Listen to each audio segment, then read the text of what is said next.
Well, welcome to this webinar this afternoon, organized by Disal, Editora. And my name's Jane Godwin Cordy. And we're going to talk about practicing mindfulness in online classes today. Okay. First, I'd like to thank Disal for inviting me. These webinars, I think, help us a lot. I watch them nearly every week, and I learn something new every week. It's fantastic. Okay, I saw that someone's from Iran as well. Wonderful. Welcome, everybody. Okay, well, let me tell you a little bit about myself first. So my name is Jane, as I said. I'm originally from Bath in the United Kingdom, which is in the southwest of England. Actually, I'm from a little village, which is called Marshfield. It has 2,000 inhabitants. Everybody knows everybody. And so I'm from Bath, but I've lived in Brazil since 1994. So it's quite a long time. I'm an English teacher, so I have been an English teacher since 1987. So more than 30 years I've been teaching English. I'm also a teacher educator. So I teach in Universidade de Estácio de Sá and also Centro Universitário São Camilo. And I'm also an English language editor and translator. So I correct researchers' articles, and when they need somebody to translate or to check their English. And also to help English teachers, I've written some material. So the first one you can see here, Exercícios para falar melhor em inglês, speaking activities, was published by Disal. Okay. And can you hear me okay? I hope so. Yes. Okay, Giselle, thank you. Somebody said that they couldn't hear me. Okay. So the first one is from Disal, and the second one is, oh, thank you, Fabio. You said you've been using it. The second one is published on Amazon, and I co-authored it with Silvana Vieira Dibo from São Carlos. And this is a series of books that we are building on. Happy birthday, Silvana, by the way. It's her birthday today. And then the last book is 4 short stories to use in the ELT classroom. And this book is free, okay? So you can see my blog up at the top there. You can download it for free, or at the end, I'll give you a QR code, and you can use it with your students, okay? You'll also find on my blog a video that you can use with your students and lots of activities, okay? So my mission is to help English teachers. Okay, so let's talk about practicing mindfulness in online classes, okay? Now, at the beginning of the pandemic, what was that, 2 years ago in March 2020, a lot of people didn't have much experience, including me, of online classes. So we had to learn a great deal. And so we had to learn a great deal about technology. But we also had to learn about how to adapt our material that we use in the classroom to online classes, and what techniques we can use, and how we can engage our students. And so much to learn, right? So we're going to talk a bit about the emotional side and the psychological side this afternoon. And the main keyword is mindfulness. Okay.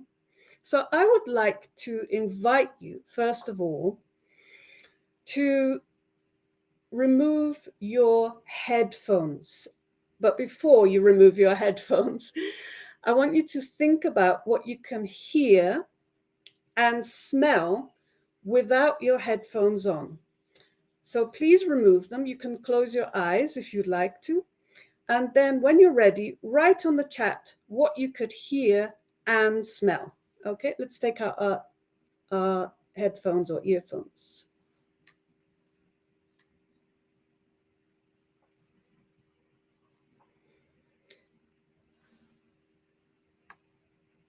Okay, so we've got traffic, fan, the clock, birds, my dog, construction site, working in the street, dogs barking, street sounds. Okay, wonderful. What about smells? Smell of coffee. Okay, Anizaura.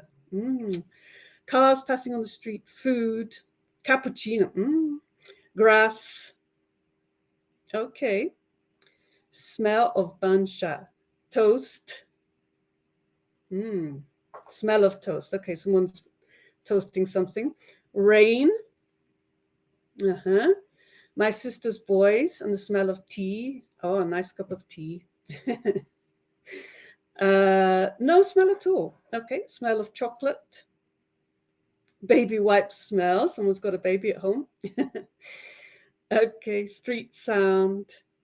Okay, so you got the gist of it. Okay, so when we take out our earphones or headphones, we're in a different reality, and then when we put them back on again, we're in this reality of our screen, right? Okay, so let's talk about what mindfulness exactly means. Now, this is Jon Kabat-Zinn, who is Professor Emeritus of Medicine at the University of Massachusetts. And this quote of his is quite well known, and I think it's quite a simple way to understand what mindfulness is. It's very clear, okay? And we're going to use this as a kind of springboard, okay, to the rest of the presentation. So he says, mindfulness is awareness that arises through paying attention on purpose in the present moment, non-judgmentally. Okay, would you just like to read that to yourselves?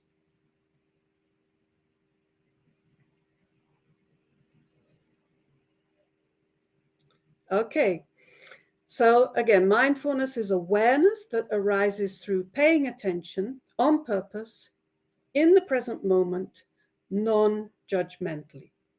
Okay.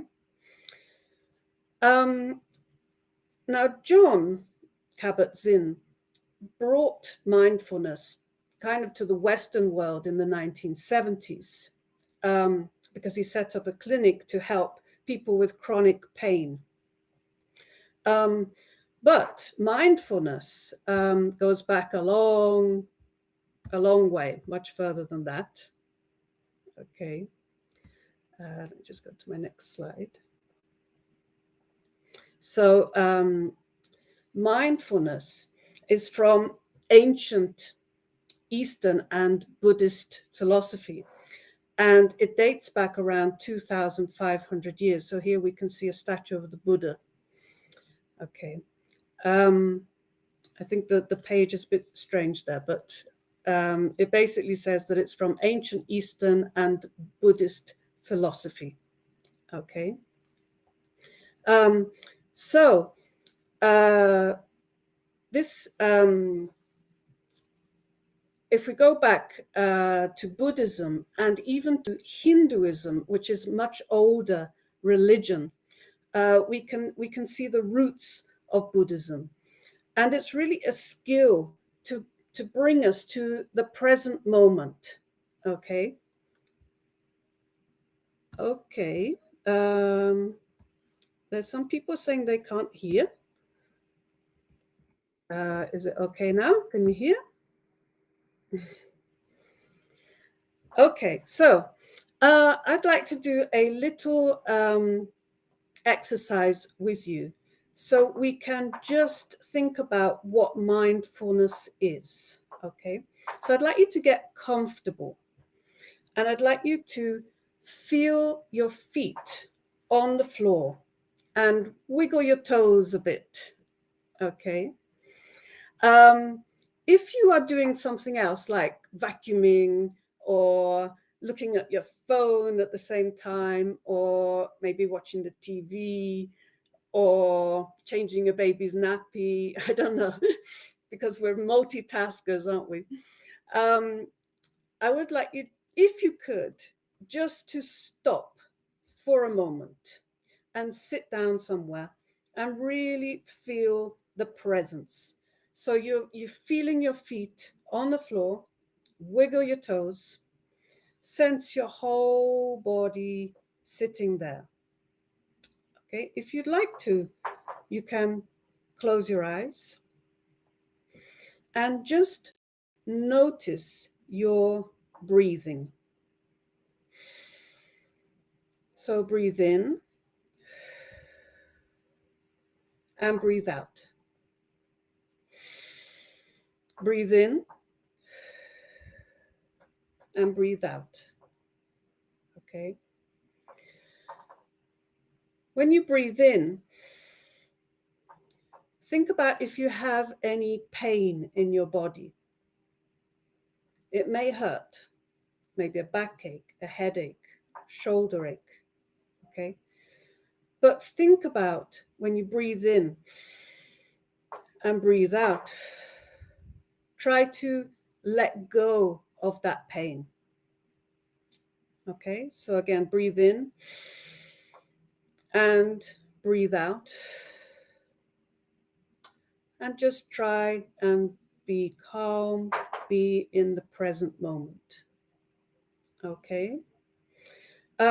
Just so I can see you're in the present moment, could you write any word on the chat that you're feeling now? Just so I know you're still here. Relaxed, peaceful, relaxed, relieve, asleep. I hope I didn't put anyone to sleep. Calm, relaxed, peace, in the present, relaxed. Okay, thank you so much. Feeling free. Ah, that's nice, Luis. Thank you. In the 90s, I was introduced to this book here. It's called Your Body Speaks Your Mind. So it's from I think it's 1996. And I was really impressed with this book because it basically goes through every ailment or every illness that you could possibly have. And it links it to your mind and to your body. Because basically our mind, our head is connected to our body, right? We don't take our head off in the morning and just go out with our body, right? So this book is quite amazing. And I just want to read out this part here, which is about headaches. Okay, it says that headaches in general are the body's way of saying we are going too fast, doing too much, overloading the circuit, and are out of touch with our inner needs. The blood vessels are getting constricted, limiting the oxygen supply to the head. And this implies an inner tension that's resisting going with the flow. Okay. So this book here. So I'm sure you've realized by now that when you do have some kind of pain, like a headache, a backache, it could be connected to the emotional side. Of course, it could be something like you knocked your head in an accident or something like that. Okay, but sometimes it's connected to the emotional side. All right. So let's have a look at the next slide. Now, Tamara Russell is a British woman, and she works with mindfulness. She's the director of the Mindfulness Centre of Excellence in London. And she actually teaches at Puki Santa Catarina, which is where I did a specialization course in education. And she gives a whole course about mindfulness. And she says that body awareness increases when we trip over. So this is an example that she gives about mindfulness. Now, our reaction to a stubbed toe could take us away from the present moment, okay, because it hurts. So if I were to think in the future, my mind racing ahead, I could think, oh my goodness, will I be able to go dancing tonight? I stubbed my toe and it hurts. Maybe I cut myself. Will I be able to go dancing tonight? I'm thinking in the future. Now, if I'm thinking in the past, perhaps I could think, oh, did anyone just see me trip over? That would be very embarrassing. Okay. So can you see that the event of actually stubbing your toe was the present moment? Okay. And if we think in the future or the past, when that event happened, then we are not fully present because reactivity and judgment have taken over. Okay. So do you remember John Kabat-Zinn? Okay, he said about non-judgment. So the non-judgment could be to do with another person, or it could be to do with yourself.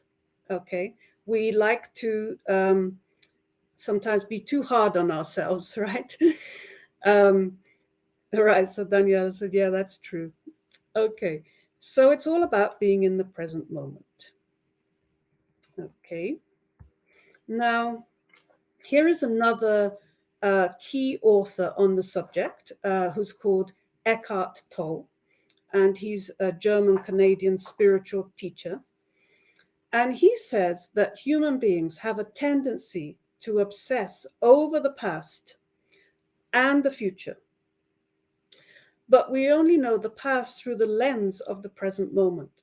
And when the future is actually upon us, it will also be another now. Okay, so I don't know if you follow, but we do have a tendency to obsess over the past and the future. I think it's human. And sometimes, have you ever been to like a party or something and you meet somebody, but they're kind of looking over the top of you because they've seen someone else coming through the door?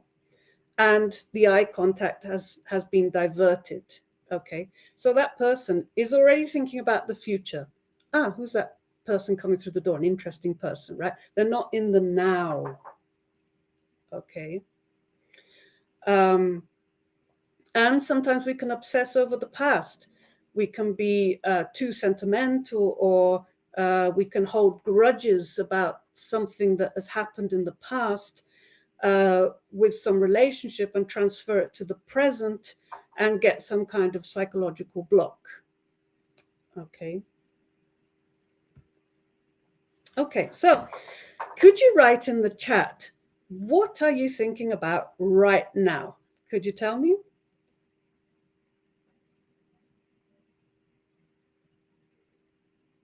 Your date tonight. That you're enjoying this lecture. Thank you, Aline. Okay, loads of things. Learn more about mindfulness, Savannah. Okay, many things. Next week's lessons. Oh yeah, we do think about that. Study hard. The lecture is food for thought. Thinking about what we're talking about. Okay, wonderful directions. Things you're doing tomorrow. Okay, excess of living in the moment. All the things have to do. You really needed to know about this, Hajina. Okay, my next class. A couple of you are thinking about your next class. Okay. All right, great. Thank you very much for that. Your challenges, Elvira. All right. Okay. So let's move on. Now, imagine that you are teaching a group of adults online, okay? And just go here. I would like to know what you think about this question. So imagine you're online with a group of adults and you ask a question. How many seconds would you wait for your students to answer that question that you asked in an online course? Can you just put what you think? 5 seconds. Okay, Fernanda. 5 seconds, Marcia. 15, couple of seconds. 5 seconds, about a minute. 3 seconds, 30 seconds. 5 seconds, 20, 60, 10. Okay, 5, 10, 2 minutes. Okay. 30 seconds. All right, so we have a range of amount of time. We have from 2 seconds to 2 minutes. Okay, well, there's no right or wrong answer, but there are some things that we should consider, okay, when we're teaching a language course. I myself would wait at least 10 seconds or more, sometimes more. But when I started teaching online, I realized that it's a completely different situation, right? So your students have to think of an answer in the language. Okay, they had to do that in the face-to-face classroom. They have to pluck up the courage to answer in front of the teacher and their classmates. That probably happens in face-to-face class as well. They have to unmute themselves. So that happens online. Okay. Somebody said about cameras being off. That's another thing. And we're going to talk about that in just a second. Okay. So I started thinking, you know, when I asked a question and nobody answered, I started getting anxious, like we do. Okay. But then I thought, no, hang on a second. What if I was in their shoes?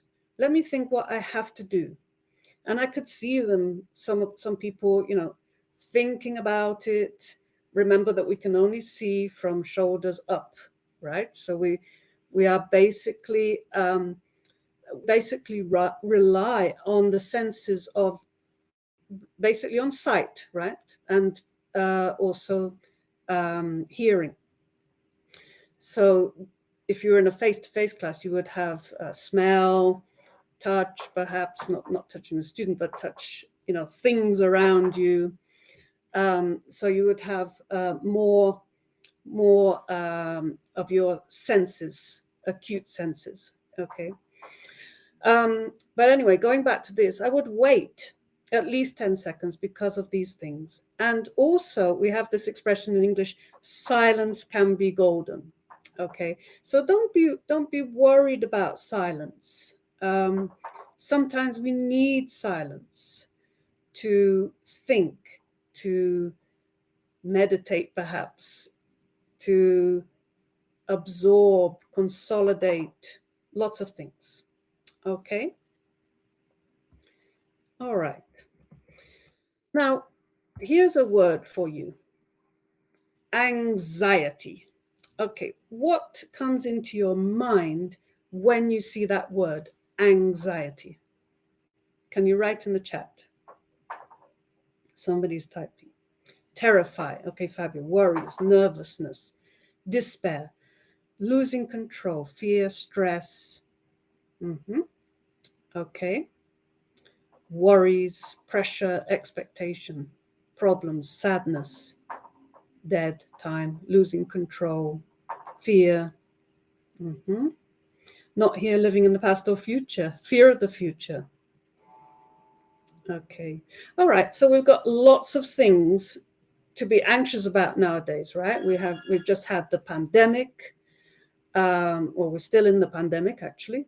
So we had to adjust to many things. Many people lost their jobs. Many people lost their houses. We have a war going on. Lots of things on a macro scale and a lot of things on a micro scale as well, because you have your own personal anxieties, and so do our students. Okay, so anxiety is very common to this century, as we know. Okay, and I'll just show you some things to look out for when people get anxious. So perhaps they have racing thoughts.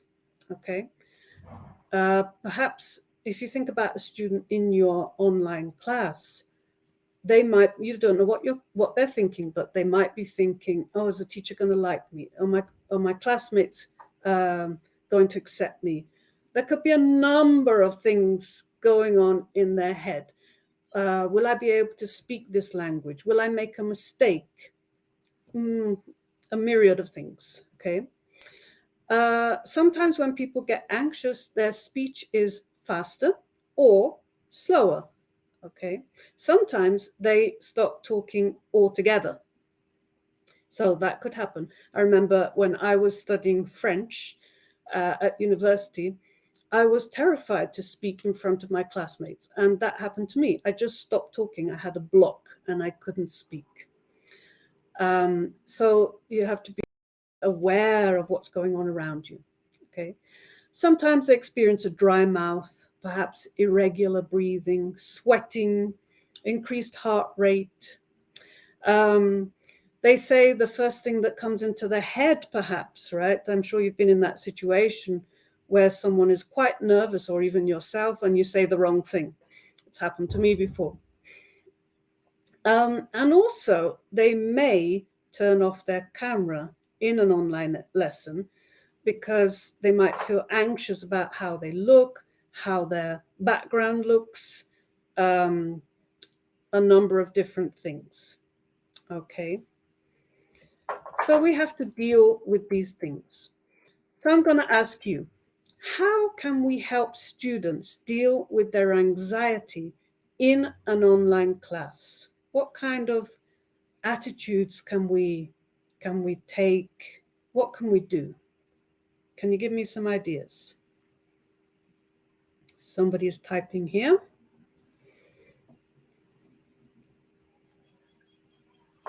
Okay, being friendly and supportive. Thank you, Alan. Yes, that's very good. I don't see a problem. Okay, I missed that one. Yeah, sure. Okay. Let me see if I can just go back here. Being patient and show willingness to help. Yes. Stimulating to trying again. Showing understanding. Yes. Okay. Being open to listen to them. Yes. Try, understand, respect their decisions of cameras off. Good. Ask them to focus one step at a time. Being non-judgmental. Make the student open up and say what is eating him away. Okay. Right. Okay. Some great answers here. Encourage them. Model a response. Talk to the student offline. That's a good idea. Show that nobody's perfect, right, Adriana? Nobody's perfect. Okay. Great. So we have some wonderful ideas here. So somebody said be friendly. Okay, I think that's the first thing. When we put a smile on our face, it breaks down a lot of barriers, right? So I think we could also be observant, see what's going on around us in this virtual environment, okay? Because basically we have camera, or maybe camera and not camera, and then we have to rely on the chat, or on audio for communication, okay? So be observant of what's going on. Think on your feet. So that means being flexible, adapting things. So you might have had something planned, but then you may have to change it because of something that happened. Be kind. Now, this be kind obviously is to the students, but also be kind to yourself, okay? Respect yourself. So sometimes we are too hard on ourselves, right? A gente se cobre. right? So just sometimes I think we could focus on the positive things. Oh, my student today talked. Oh, my student wrote a wonderful paragraph today. My student came to the class today. Okay. So these little things. And in mindfulness, we often give thanks, right? We for things, for example, things that we may take for granted, like I've got two eyes, I've got two hands, right? These things I may take for granted. So I thank the universe for that. Okay, so sometimes we need to be a bit kinder to ourselves and, of course, to the students. So being flexible, as I said, think about the tone and the speed of your voice. Okay, so obviously with language learners, we have to suss out what's going on. We have to think, are they having problems with vocabulary or talking? Maybe we need to slow down a bit if they're not understanding. And the tone of our voice. So if we get anxious or angry, sometimes the tone of our voice raises, and that could make the students feel uncomfortable, and maybe they might have a block. Okay, I'm sure you've all had angry teachers in your lives. And I'm sure some of you have got angry in class. I certainly have. I remember standing on a chair once and, and shouting, right? But sometimes we just need to calm down, come back to the present moment, think about our breath. Remember the breathing in, breathing out, and calm down a bit and suss out the situation. Okay? And after we've thought about all these things, we act accordingly. So was there something that we missed? Well, perhaps, yeah. For example, when I got on a chair and shouted at a group of teenagers because I couldn't take it any longer, I discovered afterwards that the ringmaster, the person that was causing the disruption, had big problems at home. Her parents were going through a divorce. She was even thinking about suicide. So, is there something that we're missing? Okay. We need to find out the whole picture, the whole story. Okay. Okay. Now, I don't know if you know this guy, Thich Nhat Hanh. He is a Vietnamese Buddhist, but actually he passed away in January of this year. So he was a Vietnamese Buddhist monk, a peace activist, and historically recognized as the main inspiration for engaged Buddhism. Now, engaged Buddhism is when the person is skilled at being in the present moment and can help society in some way. So he was a peace activist in the Vietnamese War. He was around when Martin Luther King was doing his stuff in the USA.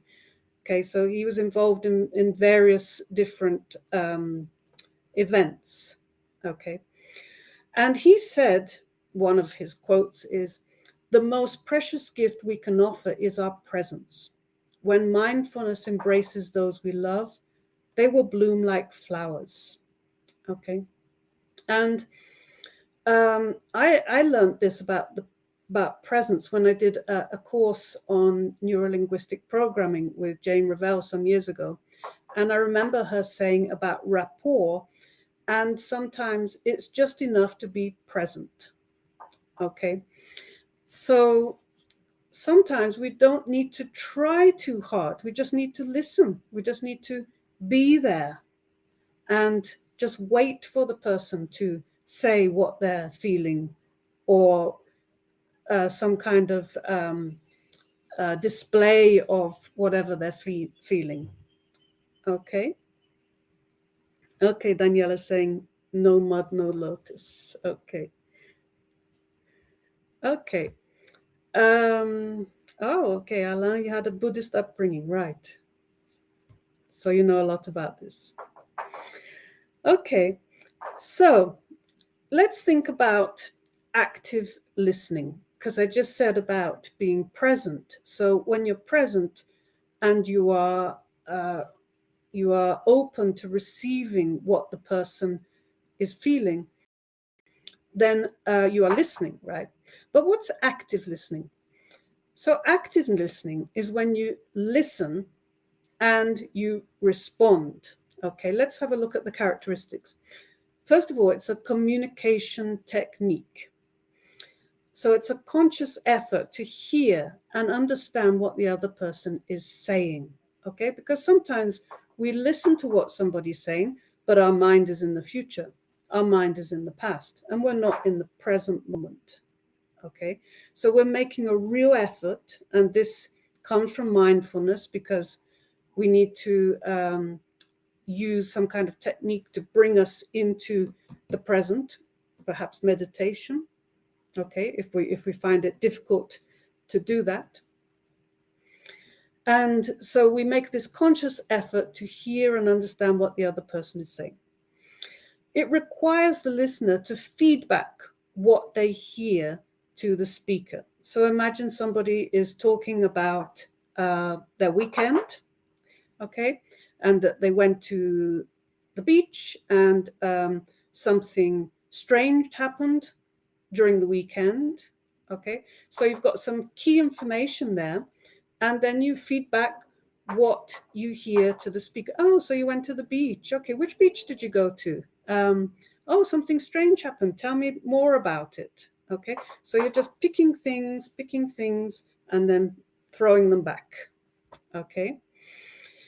Now, active listening requires being non-judgmental and not interrupting. Okay. So I know it's a human thing that when we start talking to someone, we start being judgmental, right? Whether it's about their clothes, about their look, about what they're saying, about their perfume, whatever, right? But mindfulness requires us not to be judgmental and also not to interrupt. Well, active listening requires us not to interrupt, because we want to hear what the person's saying and really listen, so we can have an effective communication in conversation. Okay. And active listening requires putting your own thoughts on hold and resisting the urge to start planning what you're going to say. Now, this is quite difficult, right? I'm going to give you an example here, so we can see what we're talking about. So imagine that you are in an online one-to-one lesson. Let's imagine it's A2 level, okay, pre-intermediate. And the teacher says, tell me about a holiday you remember well. And the student says, I go on holiday to Parachi last week and And the teacher says, oh, Parachi, I went there last year. It was wonderful. We went on a boat ride to a lovely island. The food was great. We stayed in a fantastic hotel. But you know what happened? Okay, so is the student having time to practice the language? No, because what's happened is the teacher has gone back to the past. They picked up on a keyword, Parachi, and went vroom like a tractor. Okay, and started talking about themselves. Okay, how could we change this conversation? So the teacher could say, tell me about a holiday you remember well. The student says, I go on holiday to Parachi last week and I stayed in a nice hotel. So in the first conversation, I didn't have that part. That's because the teacher gave time for the student to finish the sentence. Okay. And the teacher calmly says, nice. So you went on holiday to Parachi. And maybe emphasize the word went, because the student said go, and after all, we are language teachers, right? We need to correct.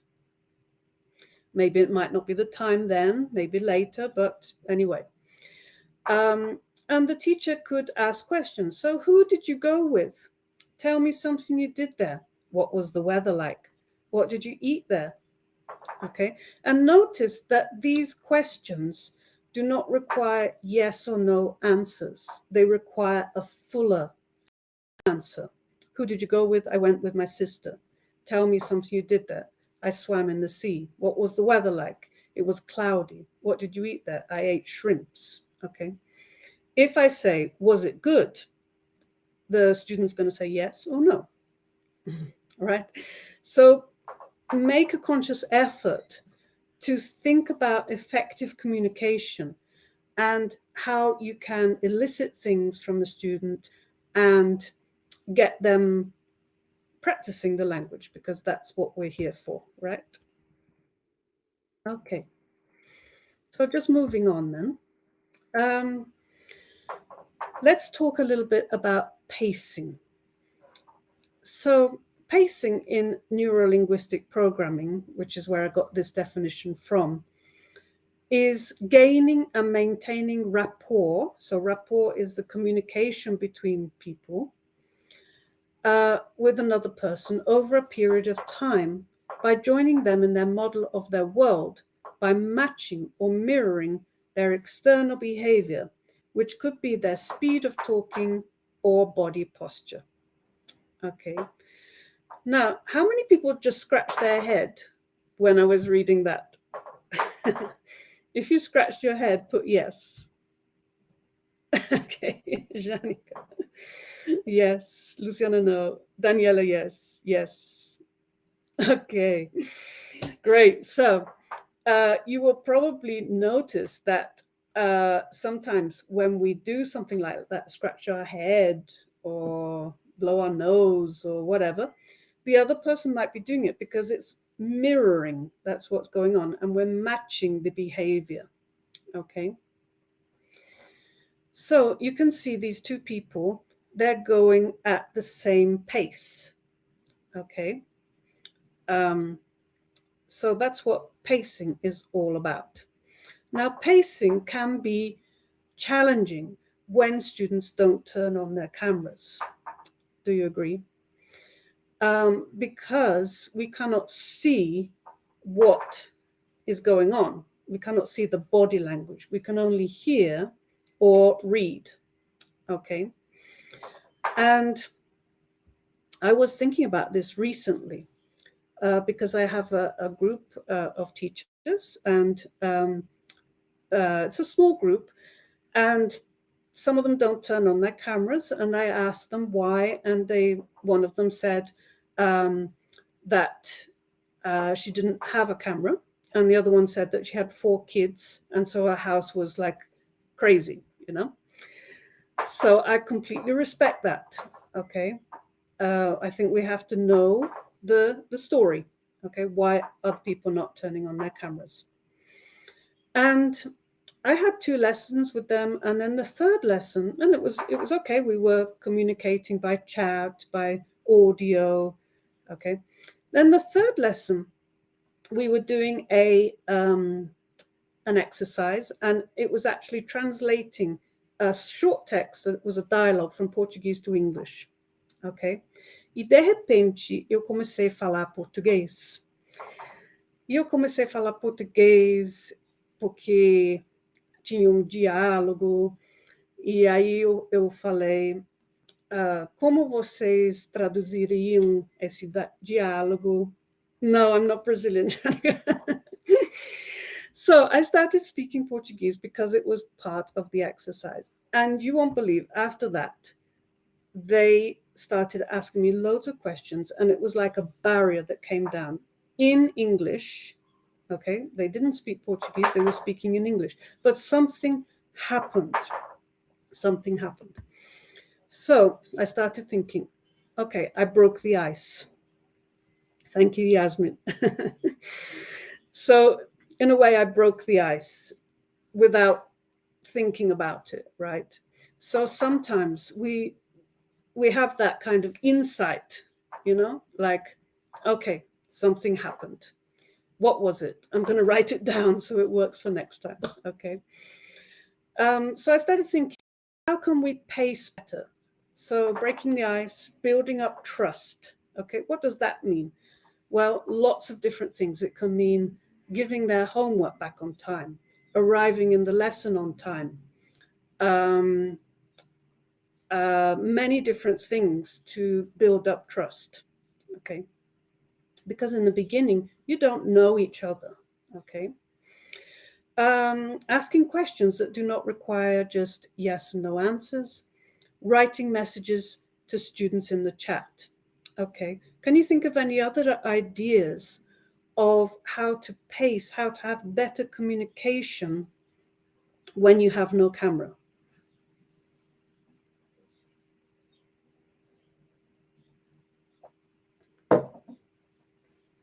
Enunciate more. Okay, Andrew, thank you.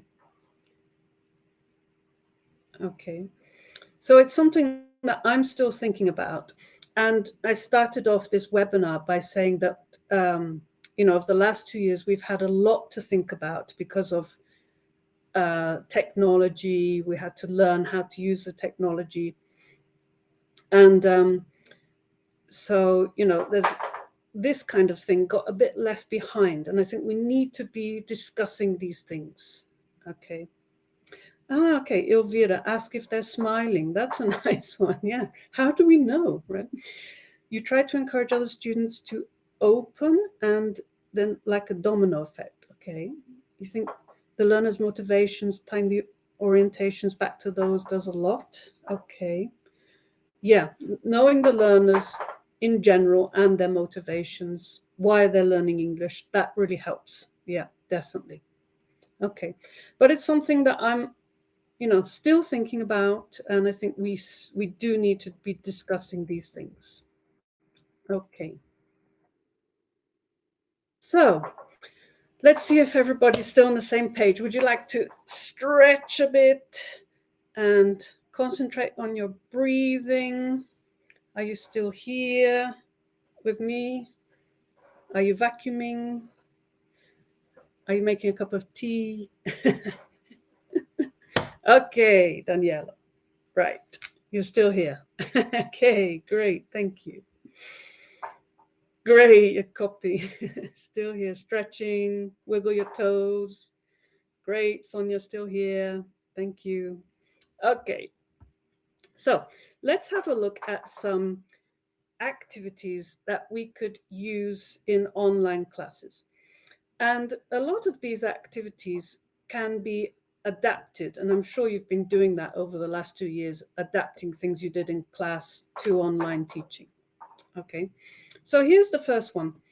To give students the opportunity to practice spelling words they have learned. And this is for A1, so beginners. And I called it lip reading. Okay, so basically it works like this. Choose a list of verbs your students have learned, or a list of words, for example, animals, or verbs, for example, go, ride, etc. Okay, then turn off your sound and lip read the words slowly. The students should write down the word they think you are lip reading. And then you show the words on the screen so the students can check their spelling. Okay, so let's have a little go. I'm going to lip read 3 words of animals. Okay, can you write them down on the chat? Here we go.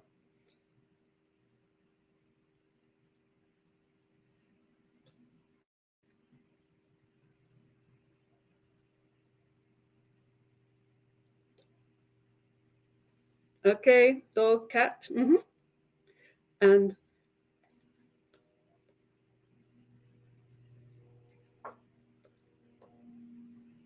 yeah, Luciana, elephant. Okay. Yeah, that one I vocalized a bit. I didn't turn off my sound. Okay, but you get the gist, right? And then afterwards, I would put them on the screen so they can check their spelling, like cat, dog, and elephant. Okay. Now, another activity that we can do to get people into the present moment, because we are using our body, okay, is clap, click, and wave. So I put for A2 level, but could be for a higher level as well. So it's to give the students the opportunity to practice the irregular verbs. So what we do is we click on the verb, like fly, we clap on the past simple flew, and we wave on the past participle flown. Okay, so I can't see you, but can you do it with me? So can you say fly, flew, flown? Okay, let's do another one. Buy.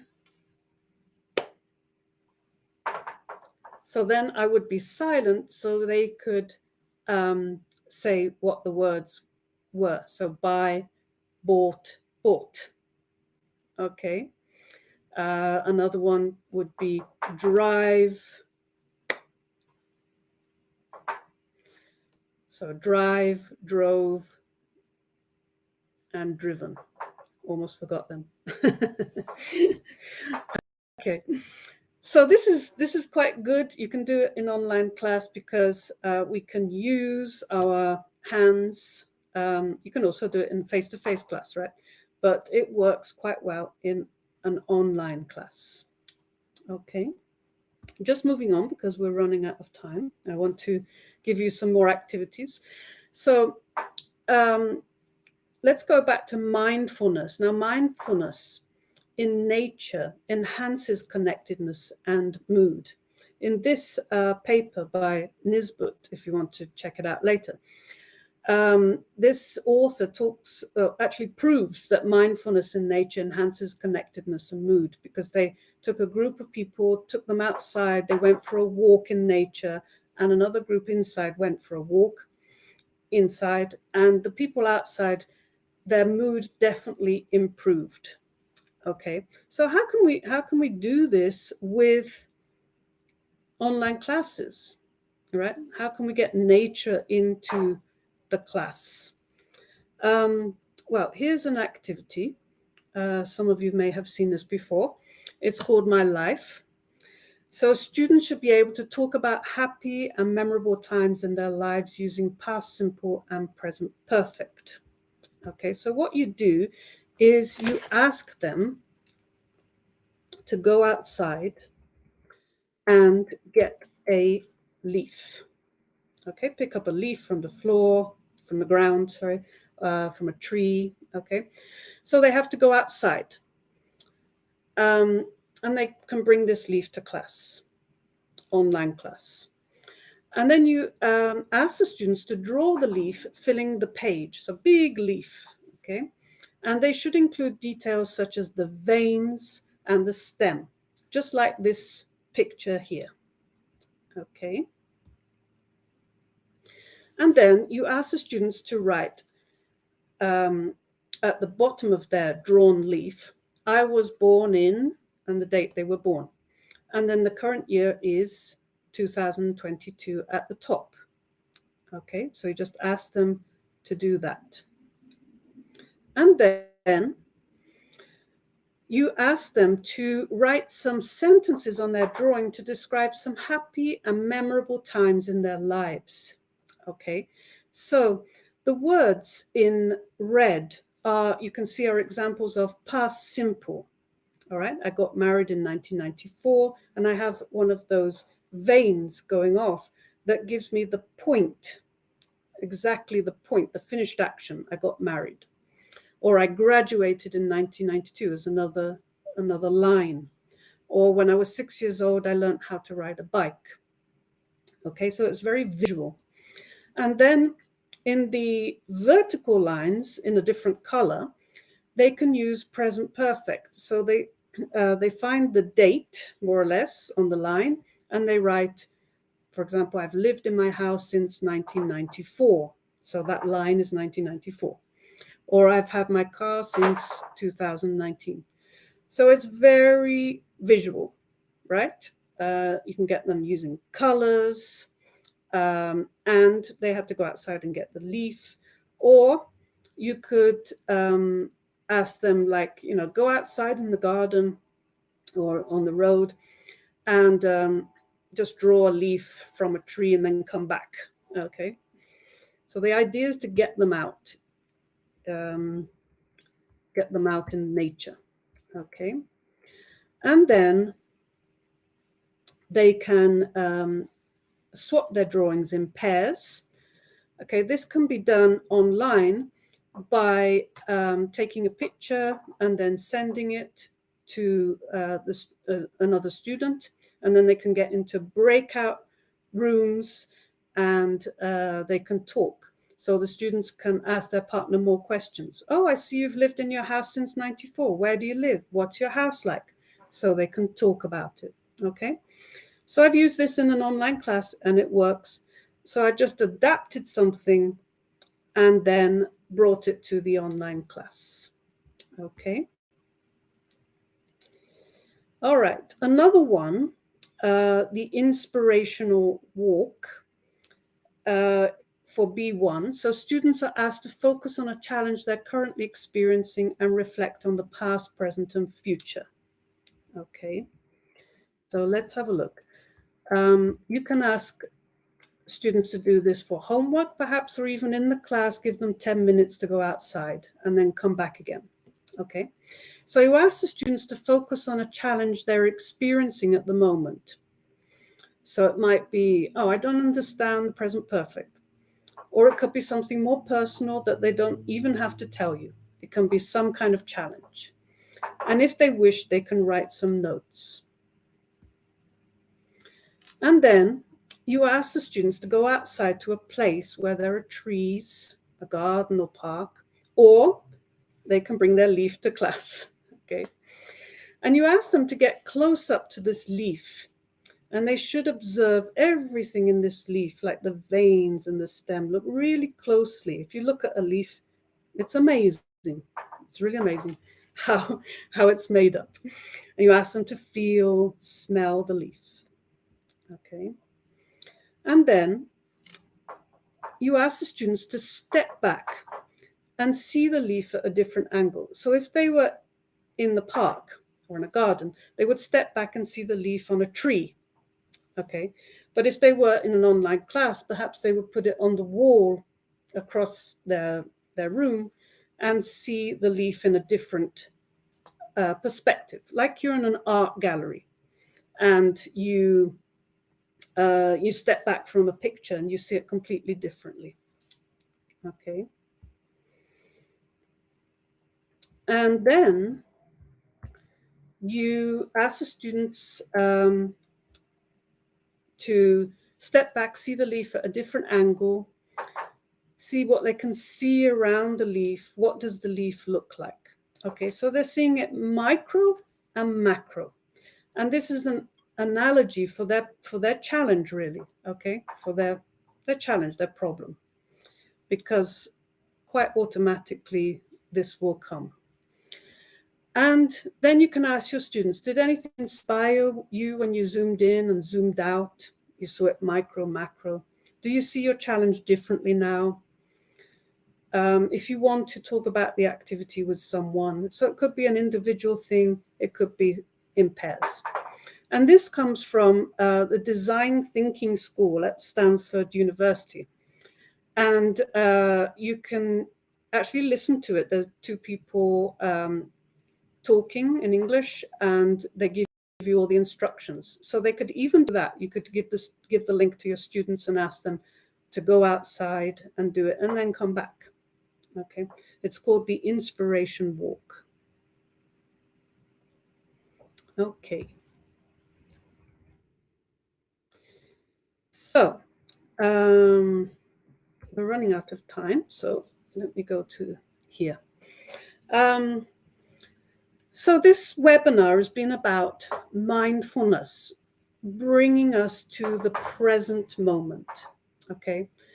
And Tamara Russell, who's that teacher that I had at Pookie, she said, mindfulness is not the same as zoning out. So sometimes we have this idea that if we're meditating, we are completely zoned out, right? It's not really the case. We want to become more focused on the present moment. We want to become more focused on ourselves. We want to learn more about ourselves, how we work, how we act, what we need to improve. Okay. So she says that mindful awareness or mindfulness requires your brain to be active and engaged, not spaced out or empty of thoughts. Okay. So I think this is quite important. We need to get to know ourselves. We need to focus in order to help others. Okay.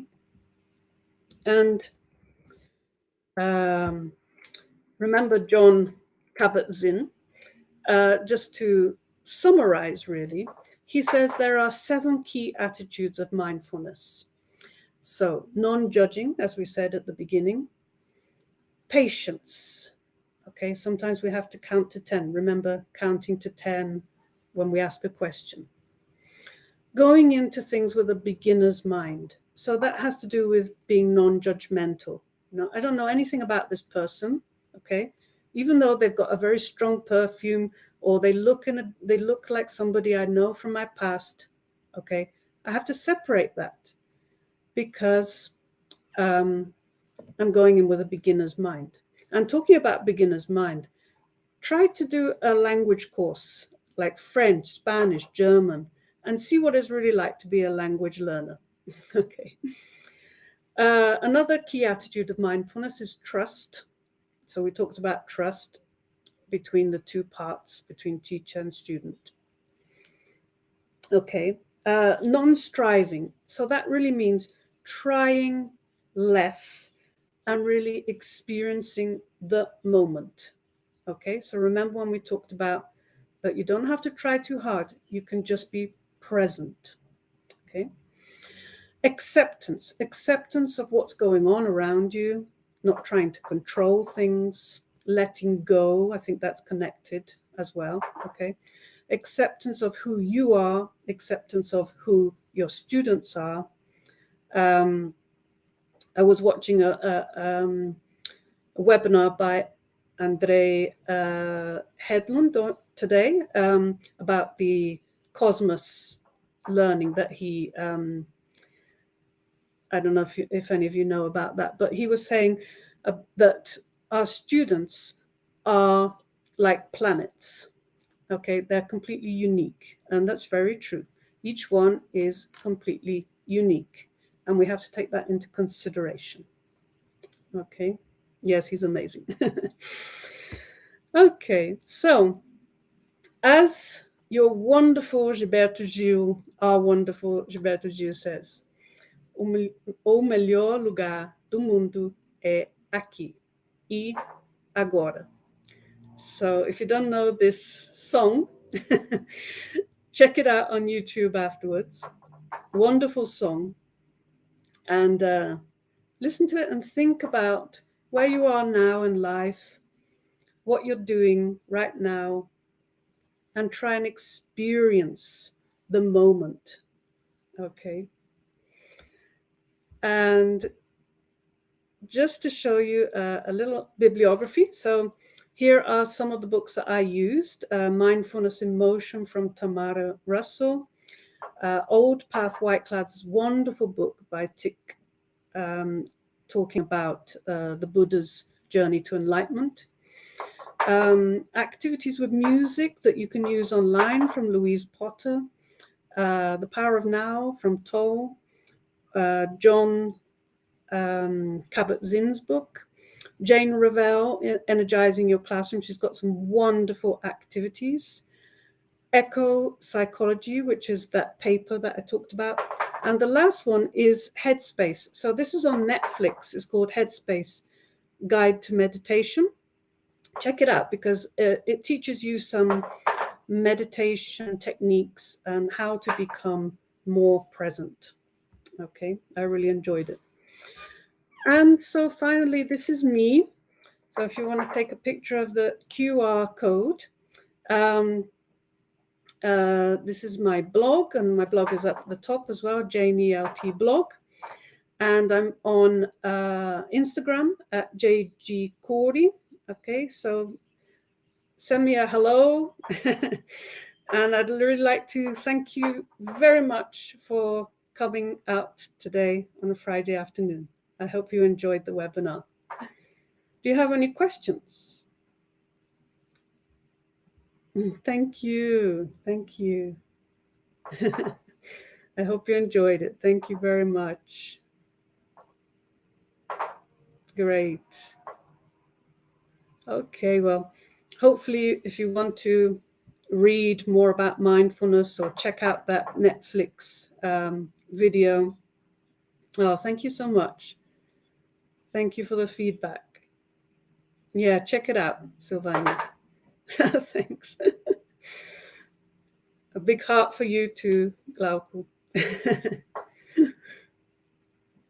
Oh, great. Okay. Oh, thank you so much. Thank you so much. Unforgettable. Oh, thank you. Yeah, check out that series on Netflix.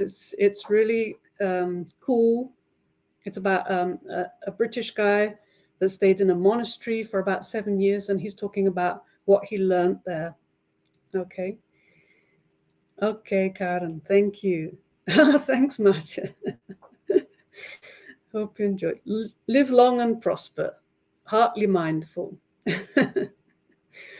Okay. What's the name of the series? Let me just go back. It's called Headspace. The last one there. Okay, it's called Headspace Guide to Meditation. Okay, yeah, Headspace. That's right. Okay, so I hope you'll be able to come into the present moment and think more about your pains, where they come from. Okay. Okay, take care. Take care, friends. Thank you very much. Bye-bye.